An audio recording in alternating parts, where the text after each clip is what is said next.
El Nino, La Nina, I mean, it always sounds mystical to me, but I mean, it really is just a measurement of sea surface temperatures in the tropical Pacific. And the reason that that matters is that the Pacific Ocean is gigantic and it's a great reservoir of heat or, cooling.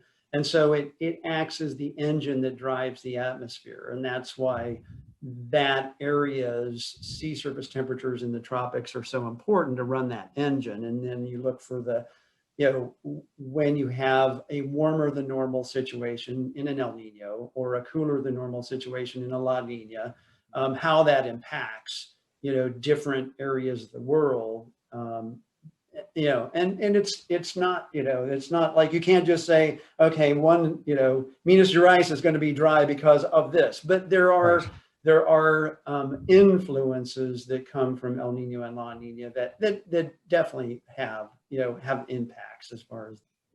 Actually, it's interesting. I mean, from a coffee standpoint, it's unfortunately not straightforward because Mm. the greatest impact from a wetness dryness standpoint is actually Argentina and southern Brazil. So when you're in a La Nina type of situation, you do have dryness in Argentina and southern Brazil as a very common factor. It tends, in a stronger type of La Nina, you do get that extension up into the coffee areas.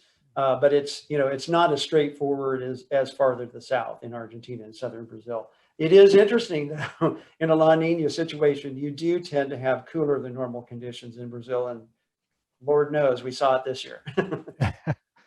The basics is that when you have cooler than normal conditions across the tropical Pacific, you have less rising motion in the equatorial area, and that's really what drives our weather. Is air rises in the tropics and then transfers to the north and south, up near the jet stream. And then, it generates the jet stream and your troughs and ridges that affect, those of us that live in the mid latitudes. So, Right. it's the engine. And, if you idle the engine down, it tends to slow up some of the, jet stream input, and things like that.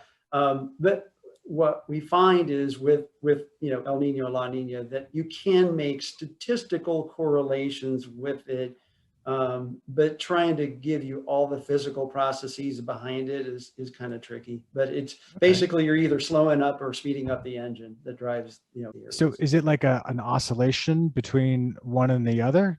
El Nino La Nina is not. I mean, it can be anywhere. I mean, the standard statement from NOAA is that it can be anywhere from 2 to 7 years, between one Okay. event and the other. So it doesn't really. I mean, that's a lot of leeway as far as that goes. So I mean, Right. where we stand right now is that we're still pretty much neutral Mm. as far as sea surface temperatures go. We did have our La Nina last winter, and that is one thing that should be mentioned. Winter tends to be when it's at its strongest. So Okay. we're pretty close to a weak La Nina situation at this point, and most of the models do think that we'll be in at least a weak La Nina as we go through the winter months, or actually, well, for Southern Hemisphere, the summer months.